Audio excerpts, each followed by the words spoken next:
everyone, Maxine here with Tink and I Treasures. Welcome to my studio. Today we're gonna start a whole big project based on this paper, Ireland Forever by Country Craft Creations. So, make sure you can see that.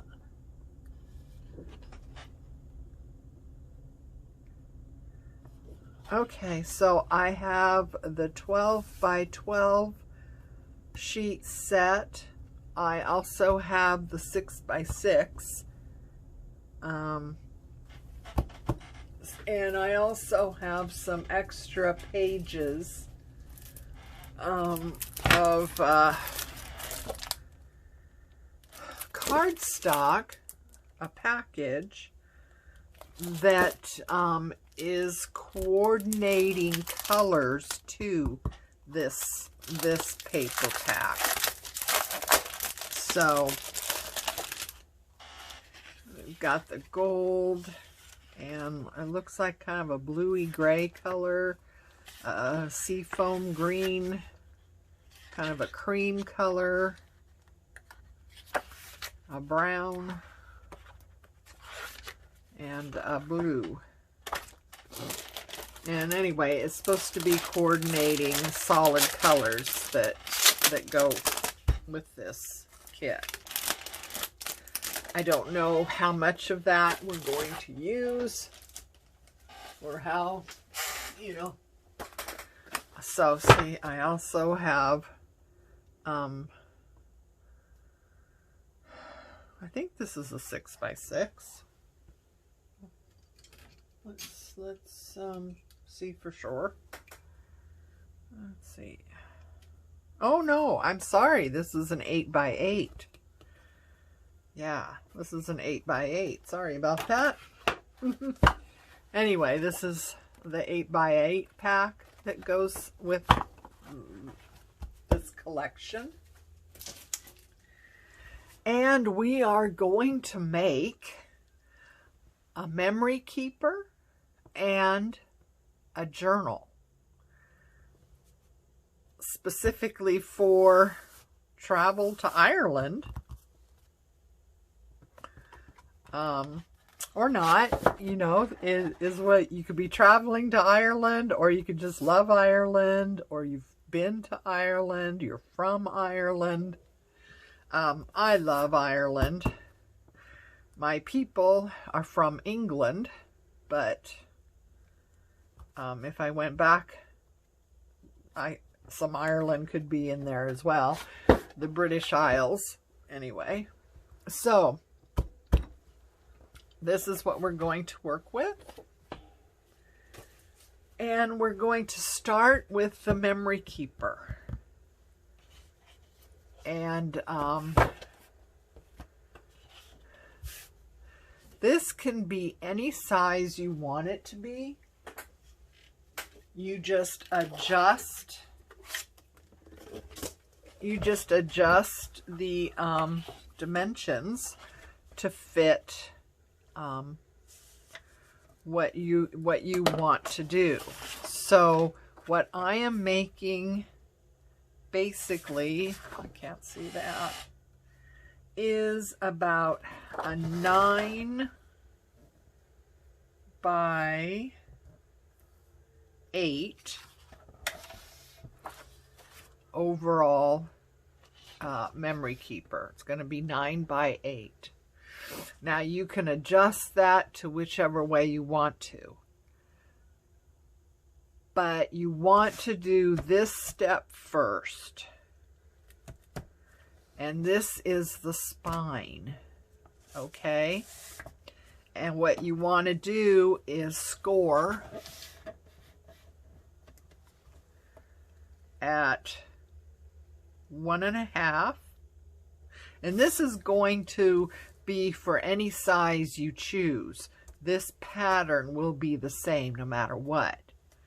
So you want to start out with 1.5, or you could have 1 inch You could even get by with 3/4 of an inch, but for my start, I like to go 1.5 inches and score, and then a 1/2 inch and score, a 1/2 inch, score, a 1/4 of an inch, score, 1/2 inch, score, 1/2 inch, score, 1/4 of an inch, score, 1/2 inch, score, 1/2 inch, score, and on until you get the number you want. Now, number of pages that you're going to want in your keeper, and the number of pages has to do with each set of 1/2 inch scores. So this 1/2 inch, 1/2 inch, that's 1 page.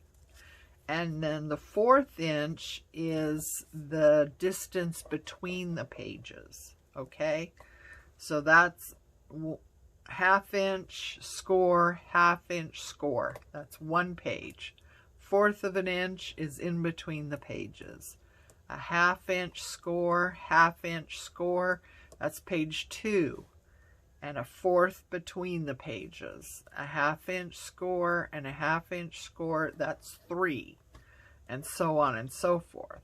So for me, I have 1, 2, 3, 4, 5, 6, 7 pages. Okay? And here is the pattern.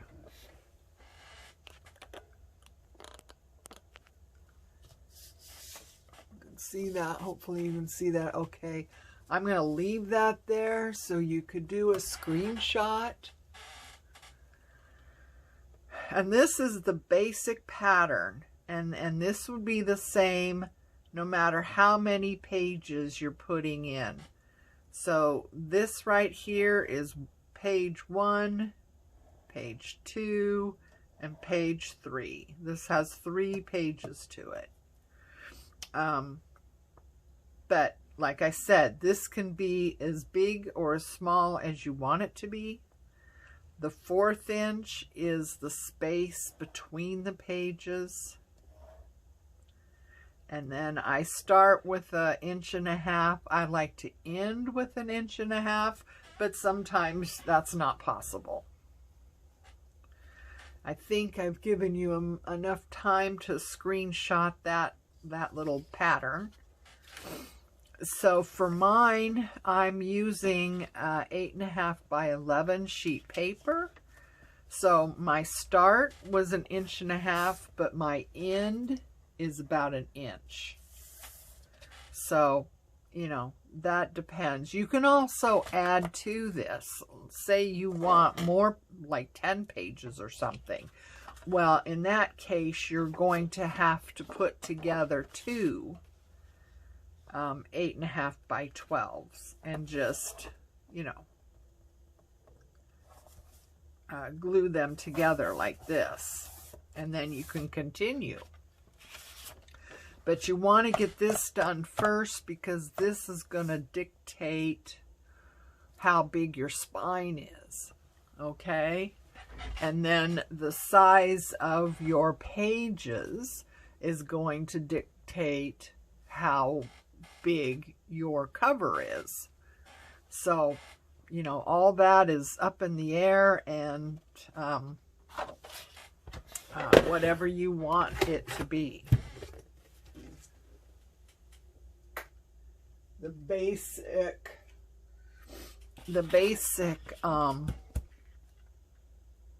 way we're going to put this together is going to be the same regardless of the size. So you want to fold on the first score like that, and then the second score you want to fold back. I'm going to get a bone folder out here so I have nice sharp. Okay, the next fold score line, we want to come this way. And then we've got the little 1/4 of an inch one. We want to go back. I hope this is making sense. Okay. So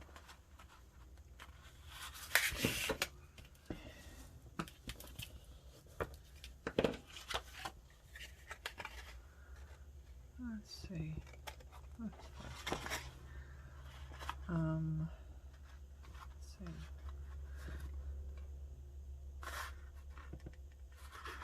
Yeah. Then forward. So the mountain, the fold between the 2 1/2-inch scores always needs to be coming upwards. Okay, so then that needs to go that way. Kind of fiddly. So let's see, one more here, and then I'll show you what we have going.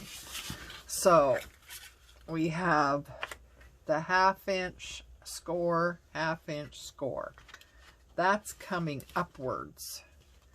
And then the 1/4 of an inch is the floor. Okay, so you got mountain, floor, mountain. And I don't know if that is going to help you better see how that's going right there.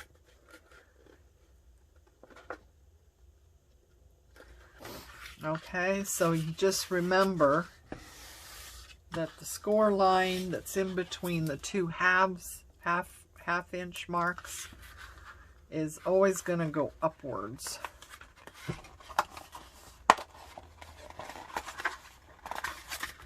And this is quite fiddly, and you might have to do this a couple of times before you get it right, exact.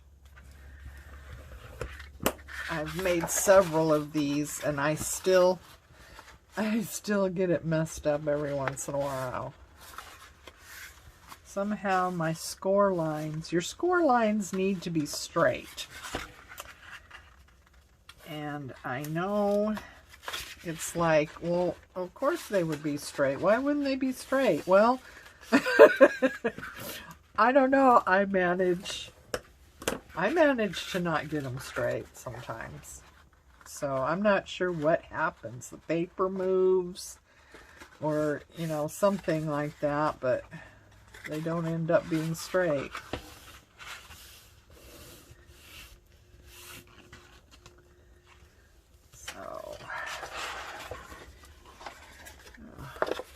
So yeah, this is quite fiddly.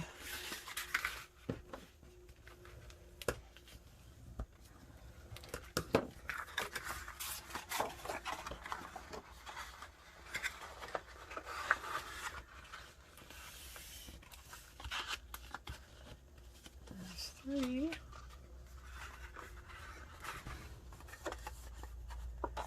And maybe you could figure out a better way of doing this.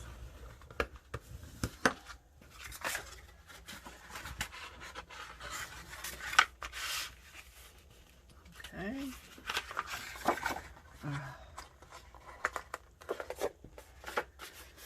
So it all falls in as long as you know that middle part, the score line between the 2 half-inch marks, always needs to be facing up. So you've got mountain, valley, mountain, valley, mountain, valley, like that. And that doesn't really show it as well because they have to be all together, but like that, okay?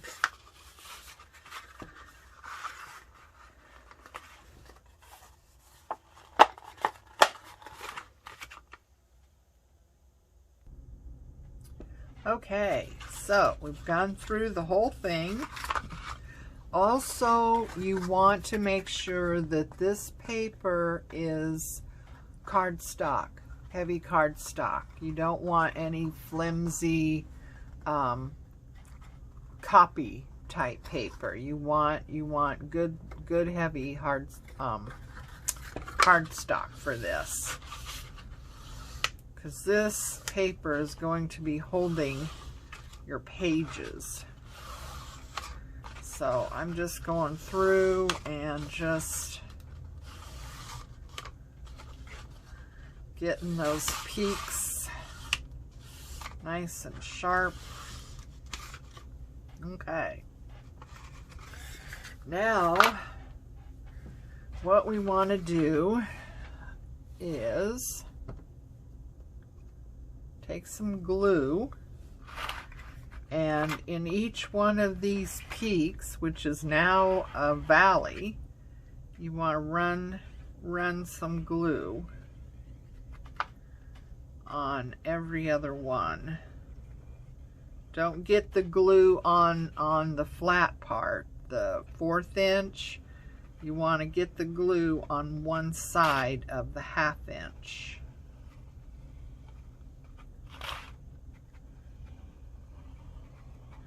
And this is going to help hold those peaks together.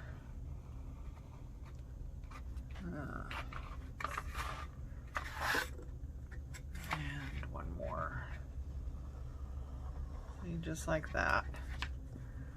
Okay, and you turn it over and pinch those mountains together. And this is going to help a lot with just the overall construction. And this is something that I have found through trial and error. So you are benefiting from my failed attempts, as it were. Okay, so now those are stuck down, and it's going to be a lot less fidgety. So that's what it looks like, guys. I hope you can see that well. And the back of it is nice and flat with all the valleys together. And then the top, we've got all the peaks sticking up, and they're all have been glued together so they're not flopping around. So that's what it looks like. Okay. And I've got, you know, a little bit. The front is the 1.5 inches and the back is the 1 inch. Now you could have a little bit less.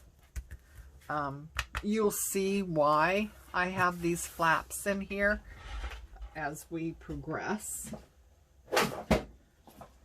So now I like to use double stick tape on here. You don't have to if you have a really good glue, like maybe a 3-in-1 or Fabric Fix. I would combine that with maybe some glue stick. But yeah, if you have double stick tape, this is a really good time to use it. So I am going to just match that up with the outside there. Ugh.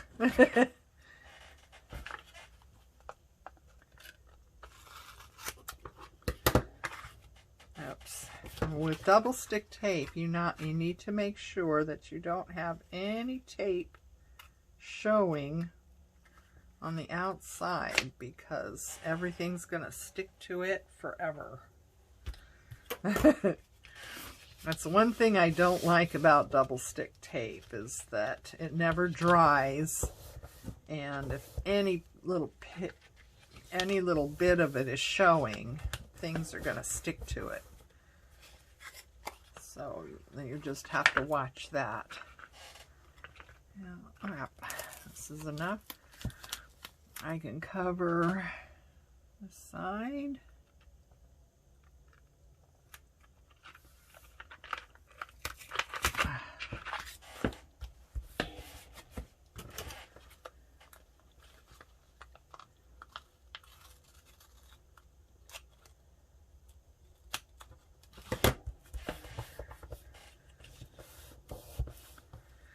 I do have a video.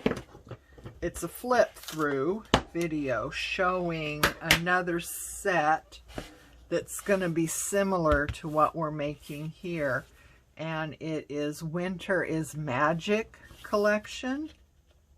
It's in my Etsy shop. I believe it's still there. And it has it's a collection. So it has a memory keeper, a journal, and actually it also has a pair of earrings that I made that I'll go with the Winter is Magic collection. I don't do, or at least I should say I haven't done any Christmas journals, but I do like doing the winter themed journals. So you want to check out that Etsy share, the YouTube share, if you want to see, kind of get an idea of what we're going to be doing here. So you want to make sure that that tape is stuck down good as best you can. Of course, now you've got, hills and valleys to deal with, but I'm going to run my bone folder down the middle of these and just do the best we can to make sure that double stick tape is stuck down. So that's ready to go. Got a little bit more I need to trim off here. I do not want any of that tape sticking out anywhere. Okay, now what we want to do is go on the ends here and just take our scissors as best you can, angle up and cut a notch in there. Cut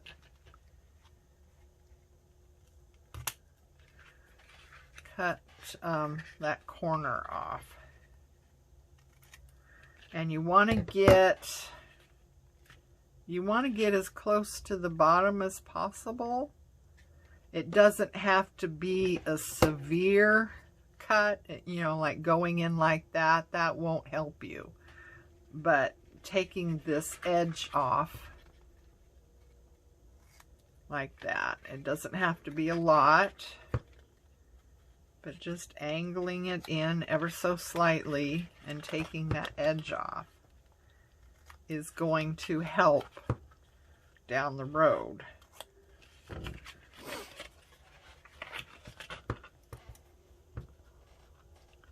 So just angle like that. See, we're just taking off just the tiniest bit, as you can see. But just to get it angled in there a little bit. You just want to make sure that you get down here at the bottom really good.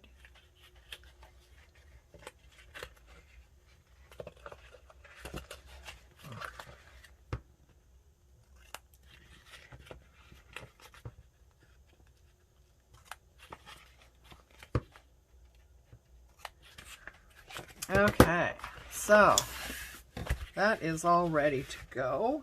We can put that to the side. Okay, now we've determined how many pages that we're going to have from the spine. So now you need to determine the size that you want. And I've got some that's already cut. And these pages are 8.5 by 8. So they're 8.5 tall and 8 inches wide. That's this overall size that my journal is going to be. I'll probably make the cover just a tad over, you know, like we do. I also rounded the outside corners just because I like that. You don't need to. Okay. Sorry about that. Had you angled funny there. You don't have to. I like the look of the rounded corners. Also, another thing I did is that these paper packs, you know, you have limited, even though they're nice packs, you're still limited to how many sheets you have. So what I have done is I have 7, 3, 4, 5, 6, 7. I have 7 sheets where you're going to need, okay, so I have 7 of these. So 7 pages. For each page, you're going to have 2 sheets, okay? So in order to save on the pretty paper, which I may or may not have had enough to do, I am matching them up with coffee dyed paper. And again, this paper is more like cardstock than copy paper, okay? It's a little bit heavier paper. So this is cardstock as well. So that is going to be 1 page, okay? So yeah, I've matched them up, and I think I want this one to be the first one. I've matched them up, so I've got coffee dyed and one of the pretty papers.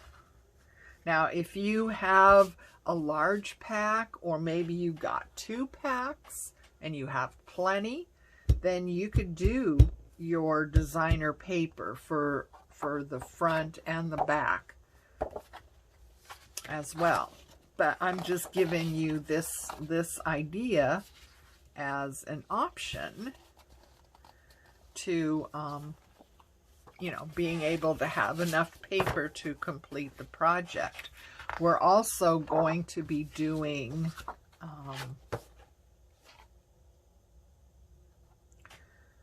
pockets and tuck places and things like that as well. So you want to keep that in mind. And maybe you want to watch through this whole video first before you dive in, just so you could see what we're doing, where we're going, that type of thing. So let's see. I got this one, and now I'm just kind of putting the pages in the order that I'd like to have them.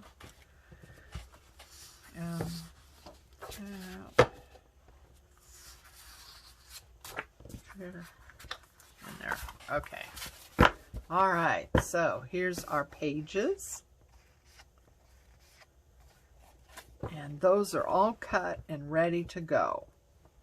Okay. In the order they want to be in. Cut and ready. So that's where we are right now. We have our page. We've decided on the number of pages and have made our spine. We have decided on the size of the pages and have made our cuts. We've decided on whether or not we wanted rounded edges, and we decided whether or not we have enough designer paper to do front and back with it, or to substitute coffee dyed or regular. I mean, if the designer paper pack you have is more of white tones, then you could totally use white cardstock. You could use black cardstock if that would go better with your designer paper. You could use, you know, any color of cardstock, whatever is going to go well with your designer paper, you can use. Okay, so that is another decision that you need to make. You know, do you need to fill in with cardstock? And do you want that cardstock to be coffee dyed, tea dyed, or would black work better, or white work better? It depends on, you know, the look you're going for and your designer paper and what might go well with that. So this is where we are right now. We're going to stop here so a video isn't too long. And you have time to make your spine. You, like I said, you might have to do it a couple of times. These all need to be level, right? And your bottom all needs to be level, if that makes sense. So you've got to make sure that your measurements are exact so everything lines up well. And take it from me, it's easy to get this not right. And like I said, I think paper moves when you have it on your scoreboard. I believe paper has a tendency to move. So you want to be mindful of that, because if one of these score lines goes off kilter, even the slightest, you're not going to get the result you want. So play with that, make your decisions. If you're using designer paper or if you're using a digital kit, that's fine too. Just make sure you print on cardstock. Okay? Until the next time, take care of you, love each other, and please like, because that helps my channel to grow. And subscribe if you haven't, and make sure you get notifications so you can follow along with this series.